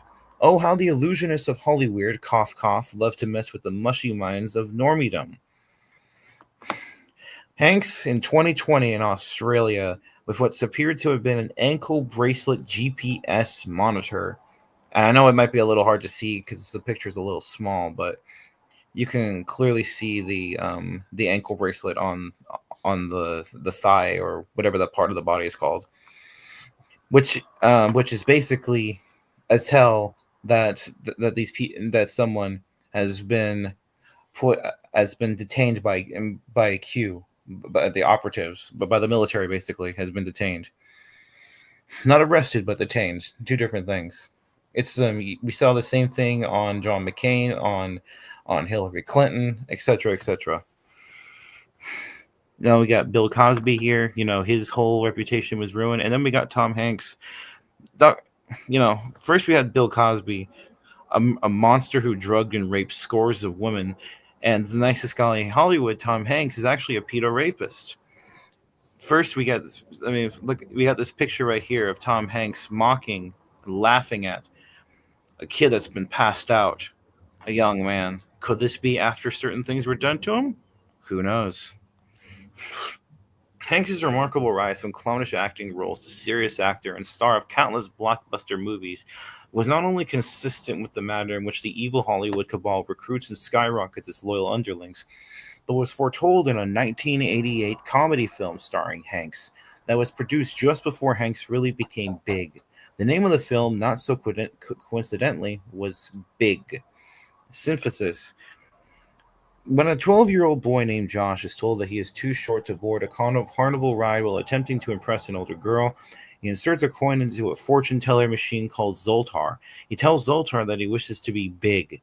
Zoltar, although not being plugged in, then dispenses a card stating "Your wish is granted." The following morning, Josh awakens as an adult man, played by Hanks, but still wearing the boy's underwear. His horrified mother, believing that Hanks is a pedo who has kidnapped her son, chases him away. The film spends a bit of time featuring the anguish and terror that the mother is going through, and of course, as a grown man, who is actually still 12, Josh eventually has sex with a grown woman. There's more to the story, but for our purposes, the occult nature of Zoltar, the pedo monster hints, and Hanks becoming big soon after this film are the three key elements which will be consistent with an ambitious low-level star spawned by dysfunctional parents eagerly selling his soul to the dark side. Think Rosemary's Baby. In exchange for fame and fortune, Hollyweird, Quackademia, and government are full of these types. And I'll go ahead and add a couple here from as examples. The Roosevelt family, Woodrow Wilson, Jimmy Carter, except Obama, etc., etc. All people that just get pushed to the top. Whenever you see these big people that come out of, quote unquote, come out of nowhere, that's why. Because they happen to meet the great people at the right time and they get pushed up. Eisenhower's another one. Big was made into a huge commercial success, as Hanks himself admits, proved to be pivotal to skyrocketing his career and establishing him as perhaps the #1 Hollywood superstar of the past 30-year period. Incredibly, his performance in the goofy comedy film actually got him nominated for an Academy Award for Best Actor.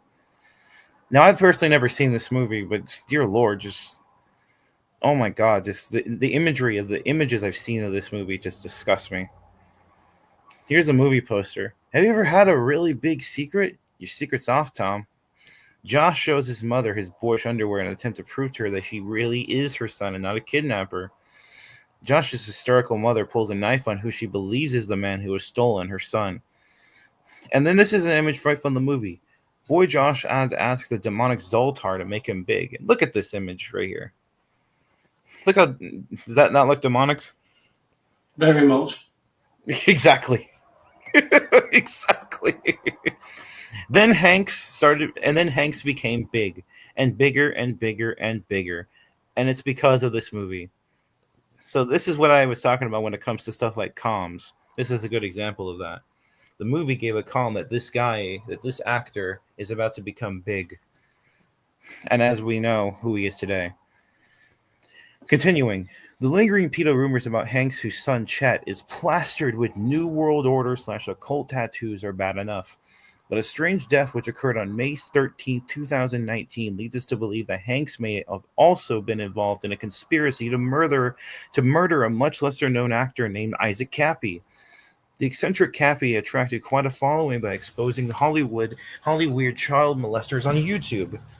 Starting in 2017, and in addition to schooling his viewers about Jeffrey Epstein, the Rothschilds, child rape, evil, elite cannibalism, etc., Cappy directly accused famed director Steven Spielberg and Hanks of being pedophiles.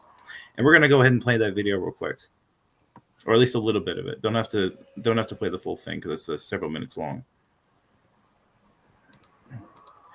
Can you see the video? No. Fuck. Sorry. I need to fix that. Hold on. Okay. So it's difficult to know. It's like when I present, it's like, which way did you click on to make it right? Okay.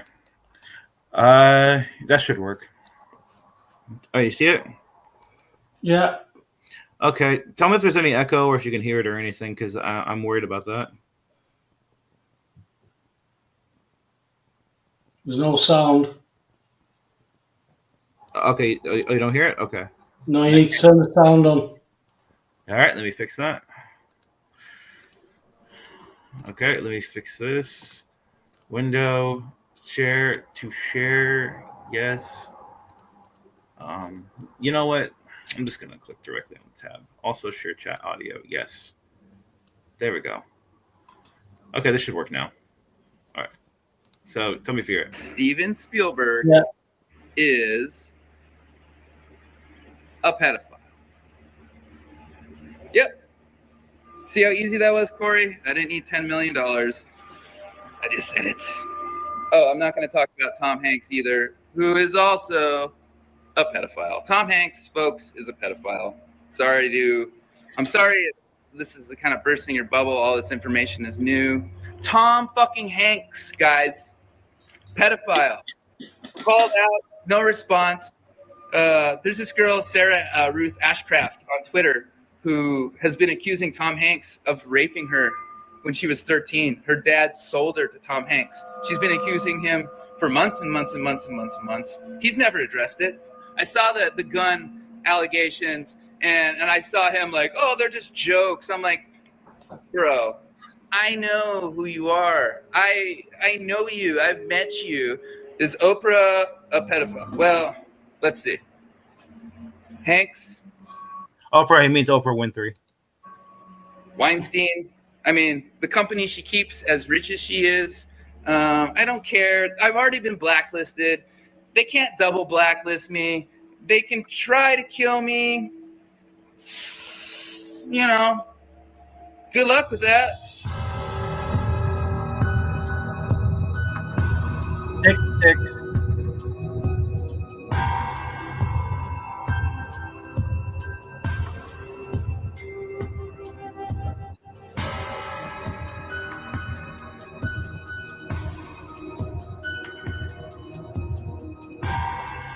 Murdered on Route 66.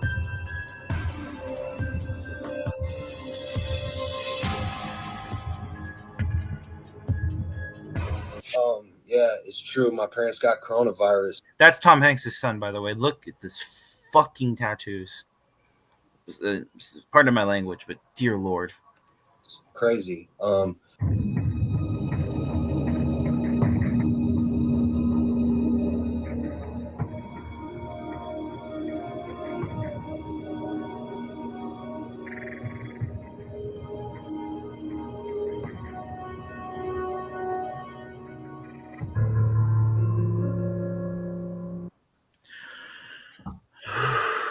Yeah. There's so there you so there you go. And let me put back up the article so I can go ahead and just finish this up. Just 5 weeks before Cappy committed suicide by dropping off a bridge that was part of Route 66, as I was saying, Satanist alert in Arizona. Hanks had hinted at the coming death of his internet tormentor by tweeting an image of a lost glove with the message, "Historic Route 66 roadkill. I hope not. Hanks." And that was the image you saw in the video. That was a post by Tom Hanks on Twitter. Just a few weeks before the quote unquote suicide. Coincidence? We don't believe so. Though Hanks himself may not have had the type of clout to order a professional murder and quote unquote suicide cover up like that, you better believe that his buddy Spielberg, that mega Jew gangster of Swindler's List fame, sure as hell did. Poor Isaac. He learned the hard way that if there's one thing the Jewish mafia hates more than an opposition goy, it's a righteous white whistleblowing lesser brethren in their midst. Hank Cappy outed Hanks and Spielberg as child rapists and forced himself out, quote unquote, of a Route 66 bridge and was struck by a car. Hank foretells of the murder, and this is the image right here, as you saw, just weeks before Cappy commits, quote unquote, suicide there. Men like Spielberg can create men like Hanks out of nothing and kill men like Cappy with one phone call to Mossad. And yeah, that's pretty much that in a nutshell. And another case of somebody getting made out of nowhere. Again, Bernard Baruch is probably the most historically important, biggest name and most important person in American history. All the people that he made back in the 20th century. He made Woodrow Wilson. He made Roosevelt. He made Truman. He made Eisenhower. He made George Marshall, etc., etc. He made these people out of nothing. And yeah, when you get to that status, you can find some random bloke who happens to be ambitious, and you can make him into whatever you want and become their puppet master. He made the Dulles brothers too. The infamous Alan Dulles, yeah. So yeah, I hope that and the reason I brought that up, the Tom Hanks thing in the first place, was because if his name has been brought back into the news, and that a piece of shit like this, again, pardon my language, if he's been, that someone like this was taken care of years ago. There's no, again, you can see the ankle bracelet on his, on him. And so if he's been brought back into the news out of nowhere, and this is the case with several other people as well, and this goes back to what you were saying about the blocking out the sun thing, is that the operation is bringing these people and topics into the mainstream light for people to be able to see and be able to see for themselves just how disgusting that they are. When it comes to these individuals, like say Tom Hanks or Bill Gates or Fauci or something or whoever, it's about making sure that people remember them so they stay relevant, because we know how normies are. They forget everything in the span of 2 seconds. So you put them on display, you get them ready for what we call the perp walk, which we know is coming. For who? The walk of shame. Shame. Not even the walk of shame, more like the walk of getting your head fucking cut off. Because that's that's what we were promised. We don't know specifically who that's going to apply to, and this is actually something I wanted to ask you guys, and that's if let's take the hypothetical scenario. That everything is fixed, the economy's fixed, the central banking issue is taken care of, the bills of exchange things taken care of, the wars, Israel, all that's all the good stuff happens, right? And we live in paradise. But in exchange, all of these people are not publicly perp walked; they're instead executed behind the scenes, and then we're publicly told that they die of cancer or a stroke or something several years down the line. Would you be okay with that? Or would you feel like we've been cheated? I want the truth personally. I want to know all the truth. I agree, and I think that the public needs to be taught. I think the public needs a lesson to learn, because what's the point of, because the whole point of justice, right, is to make sure that people learn, so that way that they don't repeat the same mistakes, and that show that things are done, that evil is taken care of. But if they're just taken care of behind the scenes, normies aren't going to learn anything. They're just going to be like, oh, that happened. Okay, cool, whatever, moving on. When it happens like that, Taylor, we've had it in the past. Dinny's just hit on the Birmingham 6 and the Guildford 7, I think it was. Things like that have happened where people have been blamed and put into places where they've not been involved in, they've been sent to jail. We've got these people who are all guilty of this stuff, and people need to know it. Like you just mentioned about Tom Hanks. I heard that article quite a few years ago now, where she'd actually filed court paperwork as well in New York about Tom Hanks. Yet, I've got family, and my best good friend would say, no, Tom Hanks is a lovely man. She's seen Forrest Gump and Apollo 13. It doesn't register that he could be that, because it would just be another thing that's bad in the world, and there's enough bad things. So people tend to want to hold on to what they think is good. That's why we get a lot of this where celebrities are idolised and followed, and they're not really good role models. We have it with footballers. They're not really good role models. Just because you can kick a ball and play football, it doesn't mean that you should be a role model for kids, because that is now being packaged and monetized. And we've seen what's happened to society because of advertising and monetizing and things LeBron like James. that. Hey, LeBron James. all of it. You can name. There's many people that you can name, but it's just how deep. It really is how deep it goes. And, hopefully we get all the truth out, not just bits of what they want us to know, because all that what you're saying, me and Alex stand a bit further back and say it's going to look like all the good things are coming, but people will give up things to get these good things, but then there's going to be an instance where everything changes, and that's going to be interesting to see how that plays out. There's a question that's been asked a couple of times, Alex, in the chat room about the Shroud of Turin. Do you want to give me your take on the Shroud of Turin? No. I'd like to say something about that. The shroud. Hang on, go on. Sounds good. What are you saying, Alex? Nothing. I'm just saying. Taylor should go on. Oh, okay. You're talking about the shroud with Jesus, right? No, we're talking about the Shroud of Turin. I'm thinking of something else. No, you might be associating it with Jesus, but I'm certainly not convinced of it.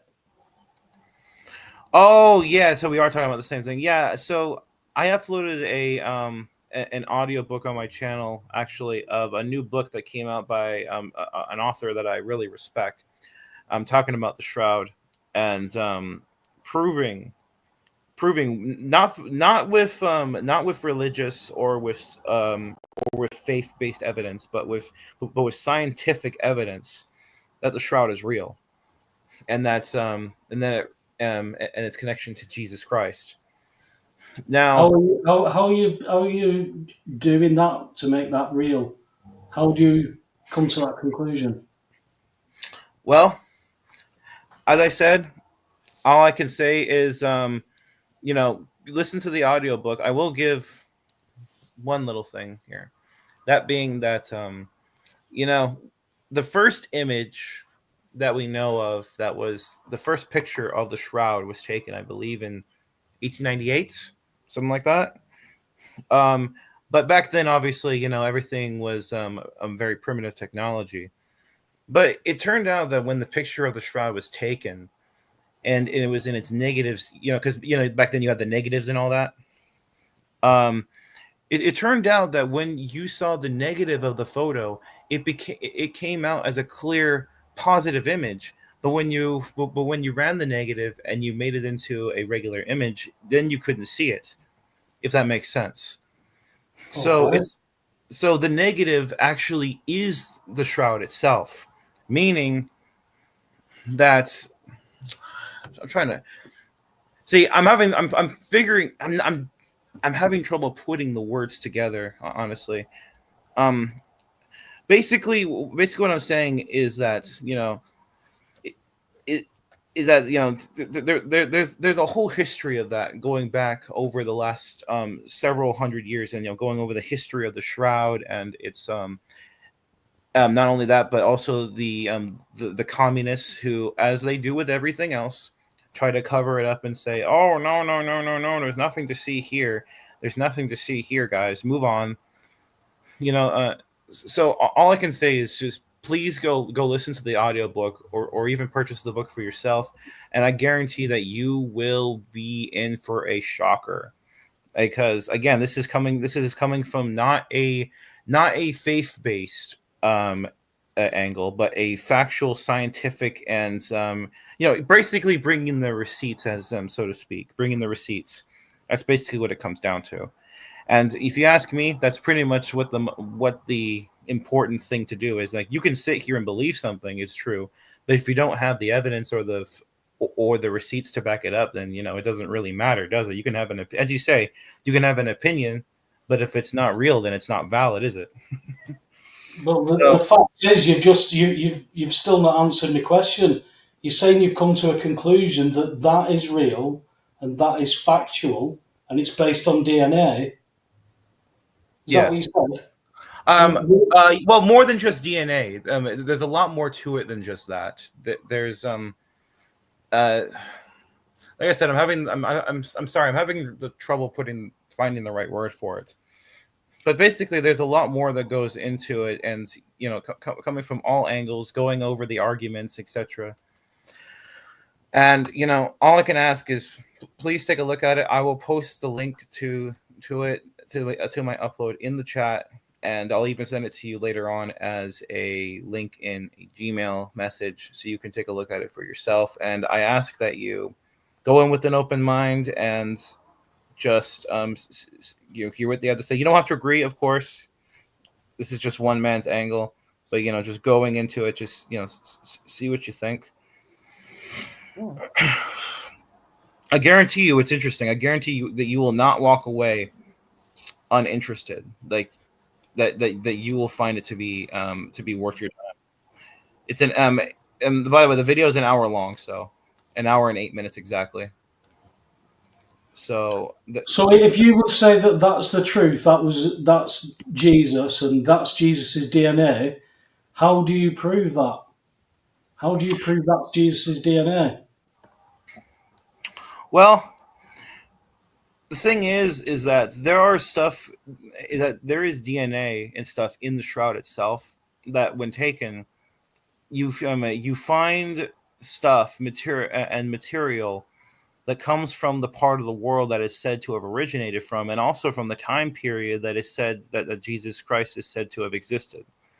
So basically, the timeline of the things that you can get out of it matches back to the time of Jesus and to the cross where he was executed on, such Yeah. as So it's basically a form of archaeology, but just not digging up ruins.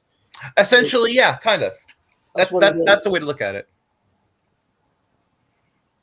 It's and you know, I'm going to be honest. I never I didn't have any thoughts on this topic before I read this book, but after coming away and then looking at it further on, because obviously, you know, one book is just one book, of course. But after going through other stuff, you know, I can't argue the facts, you know. I can't argue the evidence there. I haven't been able to find anything that contradicts it. And you know, the crazy thing is that the author of the book even has a reward. Like I think it's like a $500 reward or whatever, going out saying that if you can prove him wrong, that that he will pay you for it.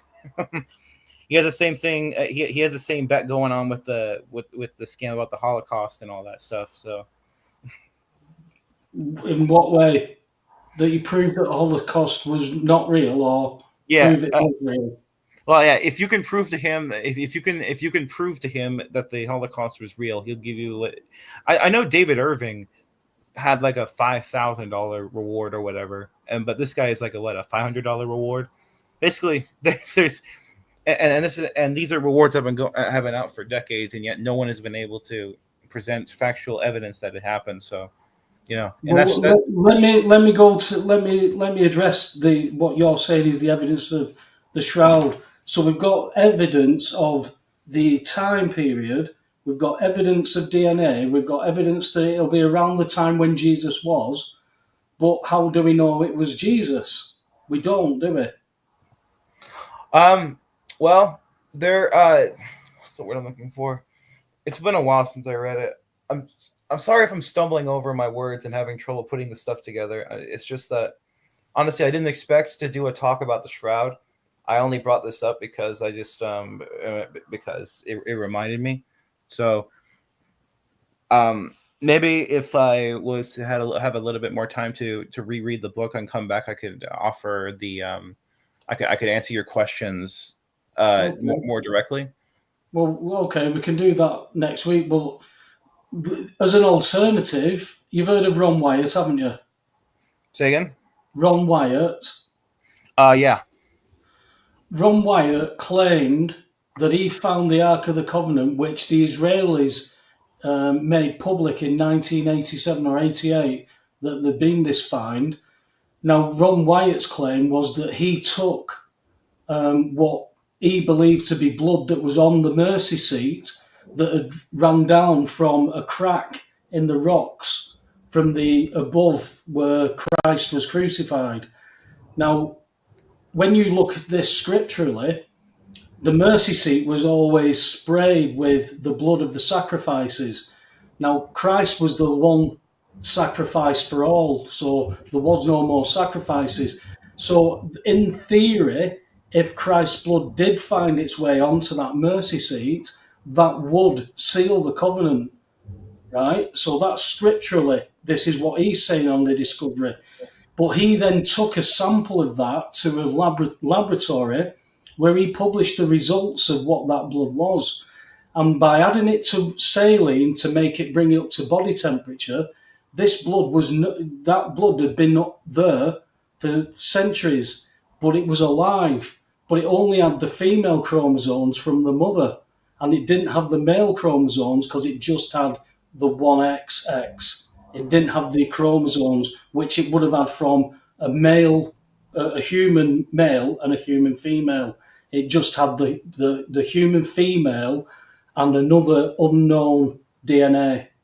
Now, he claimed, and he's published that into his results, he claimed that that was DNA from the mercy seat. Now, that DNA would have been absolutely different, which it has to be for the scriptures to be correct. Whether that is true, that what he's done or not, again, is the same as what you're saying about the Shroud of Turin.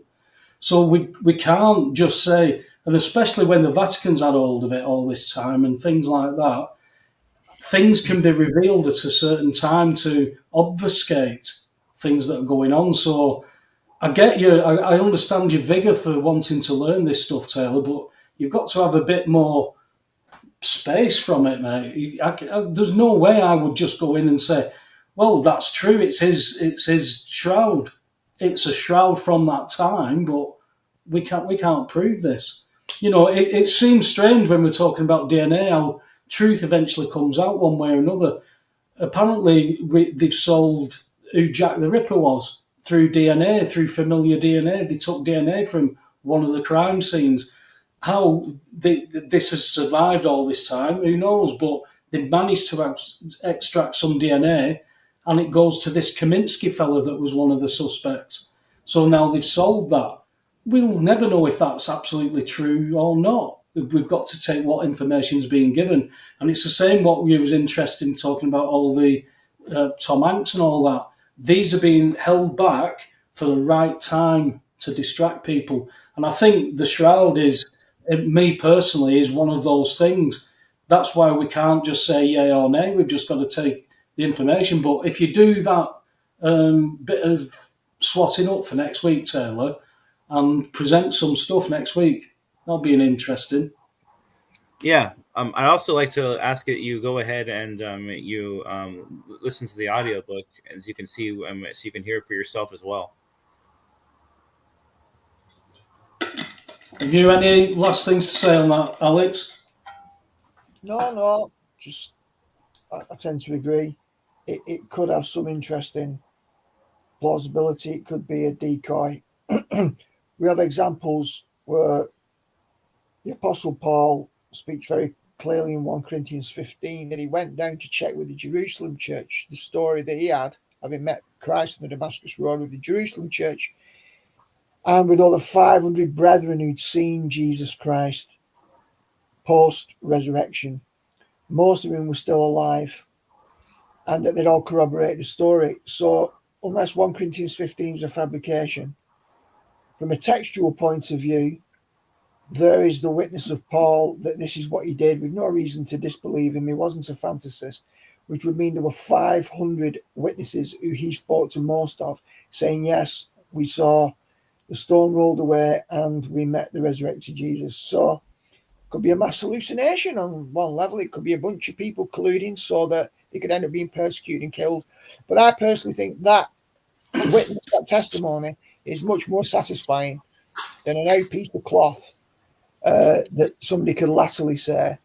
I mean, obviously it's got interest, like with Wired, for archaeologically, if it could be tagged to it, it's definitely interesting, but I don't consider it to be definitive, and there are much more powerful models of truth, like the Bible itself, which says that there's evidence of resurrection, not just a crucifixion.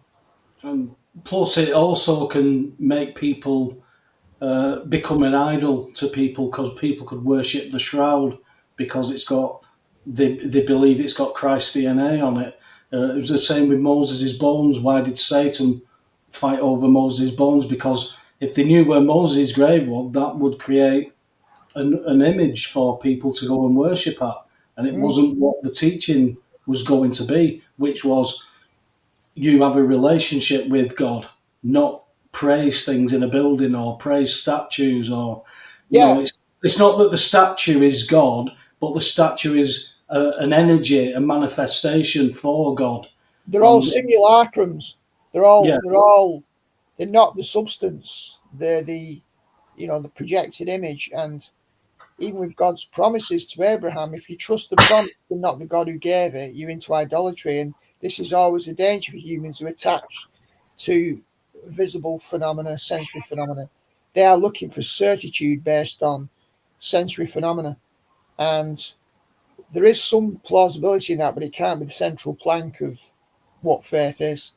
It operates at a deeper level.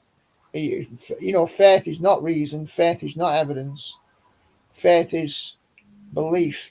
Faith is conviction despite the evidence. We're not saying evidence is unimportant or irrelevant, but it isn't the centerpiece. It's like trying to prove God's existence.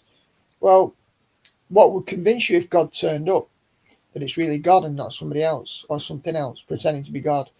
So it's very difficult for humans to validate anything in real terms. They like to imagine that any of the atheists will say, oh, well, show me the proof. I don't think they'd like to see the proof. I think people get happy with what they know and what's comfortable for them, but it is interesting to bring all this stuff together. So if you've got anything to bring next week, Taylor, even if it's not that, but it's been much better presentation from you tonight with those slides. Very good. Yeah, very good presentation, mate. You got it all well in order. I think as the months, I mean, obviously we've been doing this for several months now, and you've been on as a regular fixture now for probably about 2-3 months. And things are definitely getting more refined. The research was always there, but now you're presenting it much more cogently. I think the ideas were always solid, but you don't leave your flanks exposed like you used to. You don't make as many assumptions. You're much more meticulous, and it comes across much more effectively. So you've definitely upped your game, mate. You're doing a good job. Thank you. I appreciate that. And just stopped arguing with the chat room. Yeah. I mean, to be fair, most of what people put in the chat room is the same thing every week anyway. So I've kind of been beating it for worse. So I know. He's honest as well, just like we like him. Yeah. So Taylor, thanks for tonight, mate. I'll see you next week, pal. God willing. Yeah. All right. Thanks again for having me on. I appreciate it, and thanks again for what's the word I'm looking for taking the time to listen to what I have to say. No worries, mate. Always welcome. All right. Well, I'll see you guys later. Take care. God bless, pal. God bless, man. So that's the end of another show, mate. Interesting topics as always. Sometimes we go deep, sometimes we scratch the surface, but it's all in between, isn't it? What we need, we have to get to the bottom of things in order to be able to come up with the truth. We've got to find the truth about things. We can't just keep believing things because everybody knows that. Voting Labour because my dad does. We know it doesn't work anymore, guys. Thanks to everybody in the chat. It's been a good conversation and questions going in there again tonight. Thanks, Alex, for turning up and giving us your pearls of wisdom. Well, I'll just, I've seen this comment in the chat here at the end here from More Credit. That's it, Alex. Show us the proof you are Alex Brocklehurst. Answer: not a chance. Not a chance. I don't need to prove anything to anyone. It's a crazy demand. I present as who I am. I can call myself Beaker off the Muppets if you want.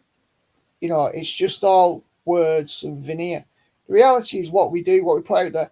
This obsession that you've got, more, with all this surname rubbish, it's got a limited amount of value. A limited amount of value in understanding our sovereignty and the fact that we aren't really persons in that sense, but you go overboard on it. We show up as a presence, right? And we're required to be congruent. We're required to present in the world authentically. And that's far more important than trying to rewrite the Bible, like you were saying about the surname that Pilate and Herod tried to get Jesus to adopt the surname. I mean, where did you get that from? I mean, it's like, Mars. It's just not valid at all. You try to rewrite the Bible in terms of your own theories, which is just ridiculous. So I think what you need to do is give your head a wobble and, basically deprogram yourself. And that's all I'm going to say on the matter. Well, considering you didn't really have anything to say. Well, no, I just wanted to say it because I object to being told that I need to show proof that I am who I am. No worries, mate. No worries at all. Well, like I said, thanks to everybody in the chat room. It's been a good debate. Enjoyed the show. Please, if you're still listening, click the like button. 30 odd people watching live and one like. Come on, guys.